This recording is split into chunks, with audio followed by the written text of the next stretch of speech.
We're going to begin by looking at adding and subtracting rational expressions that have a similar denominator.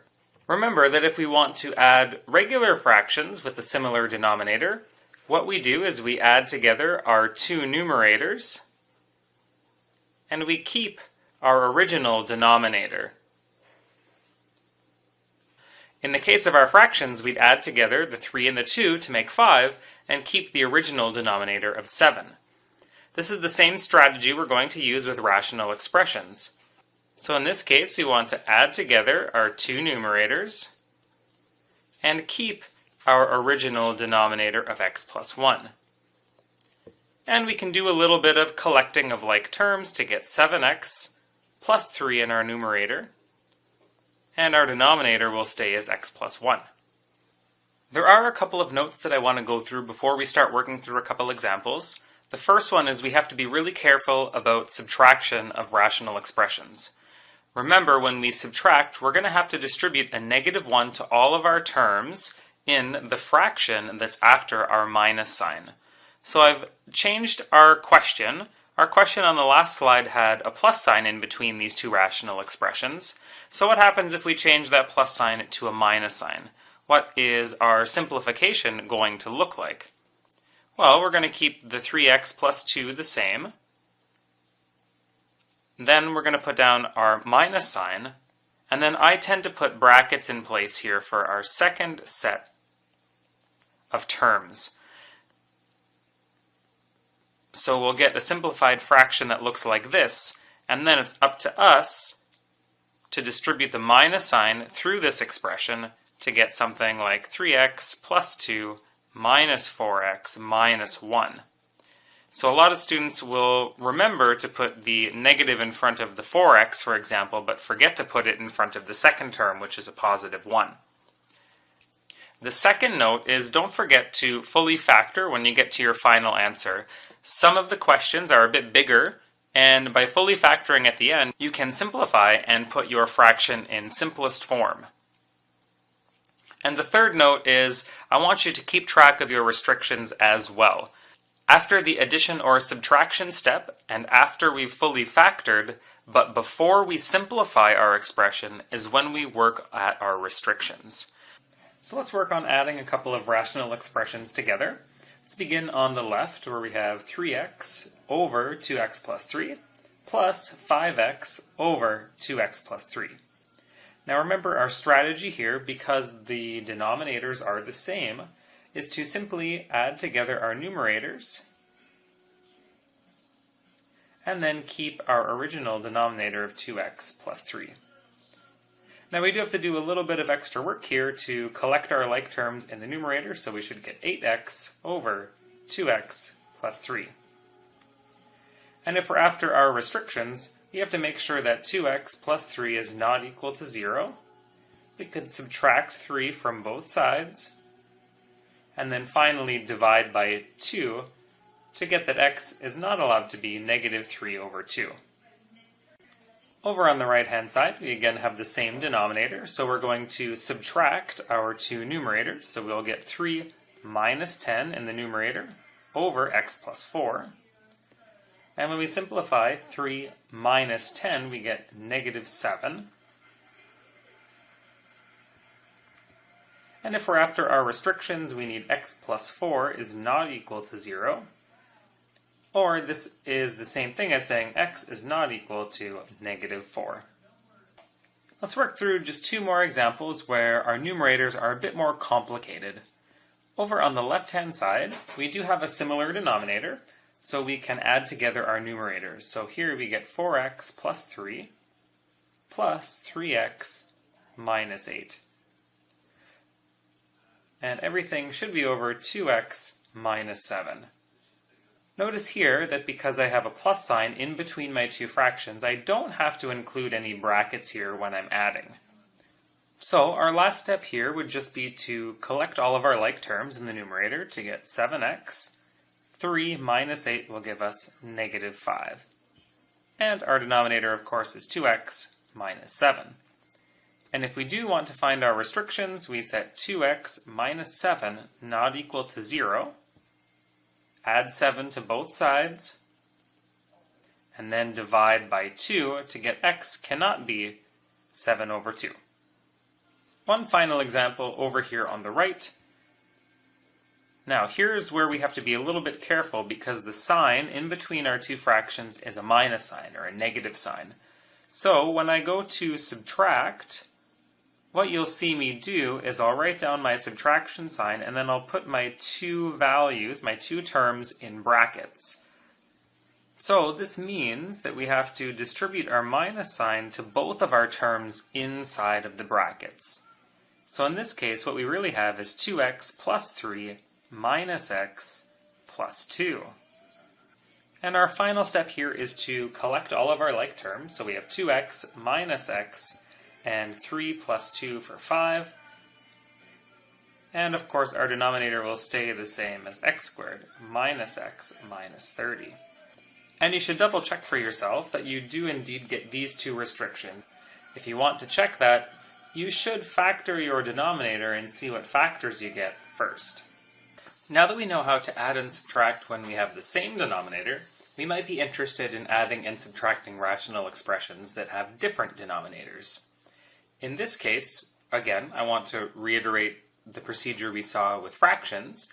We would take our denominators, we would find the LCM of our denominators, and then we write equivalent fractions. So in the case of 1/3 plus 1/2, we find the LCM of 2 and 3, which is 6.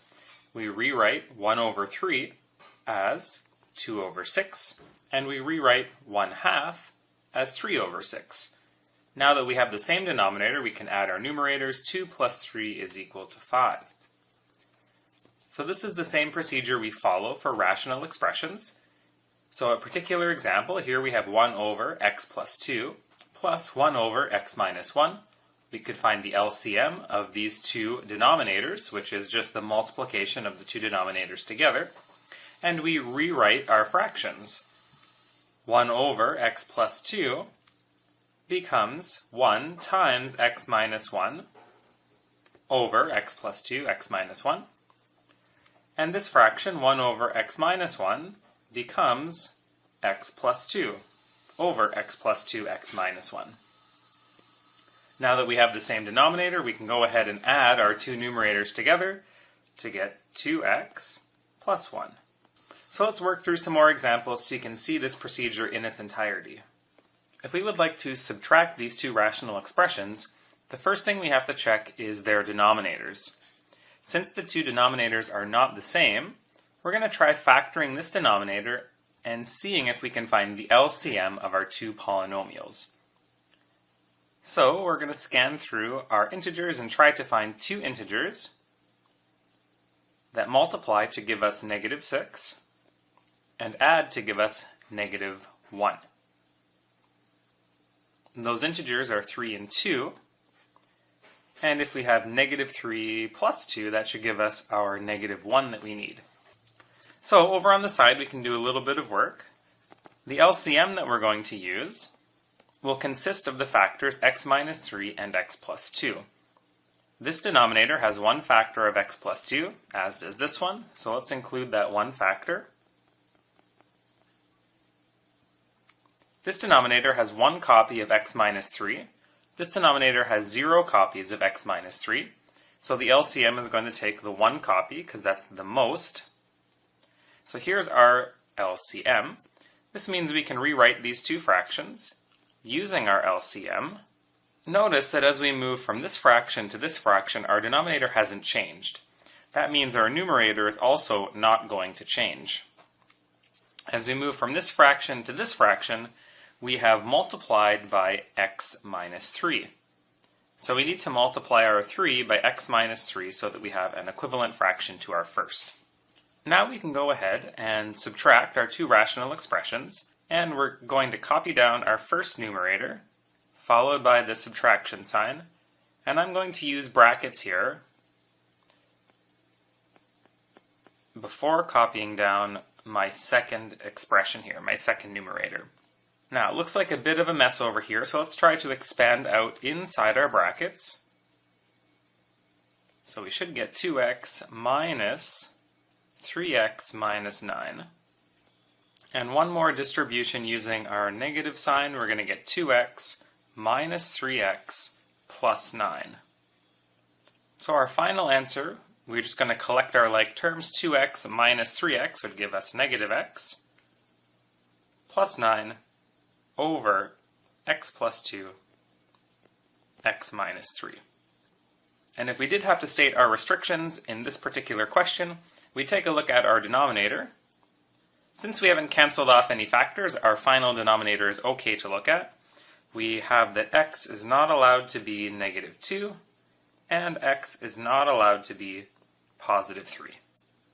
In this example, we have the fraction x minus 1 squared divided by x plus 1 squared, all subtract 1. Now, when you happen to have a number or an item that's not a fraction, what you're going to do is you're going to treat this number 1 like 1 over 1 and multiply your numerator and denominator by whatever the denominator is in your other fraction.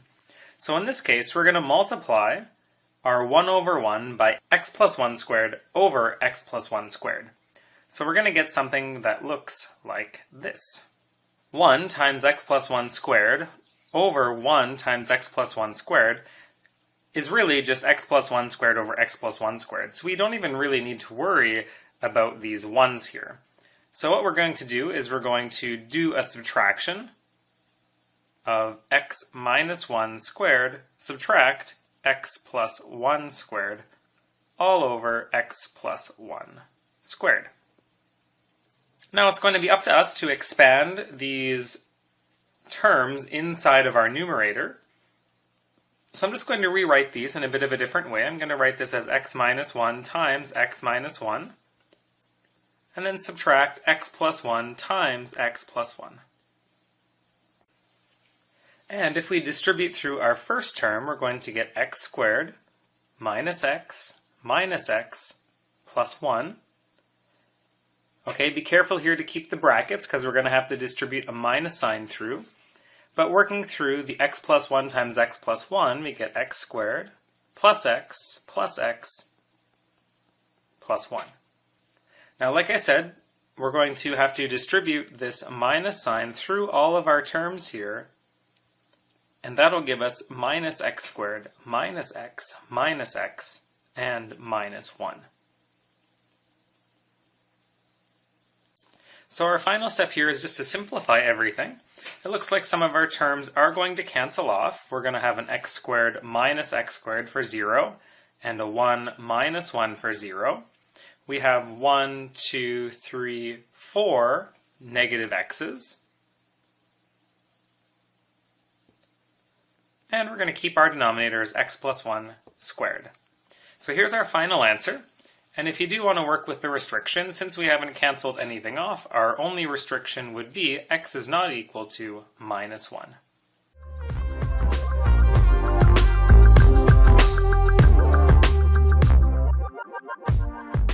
Alright, my little epsilons, stay positive.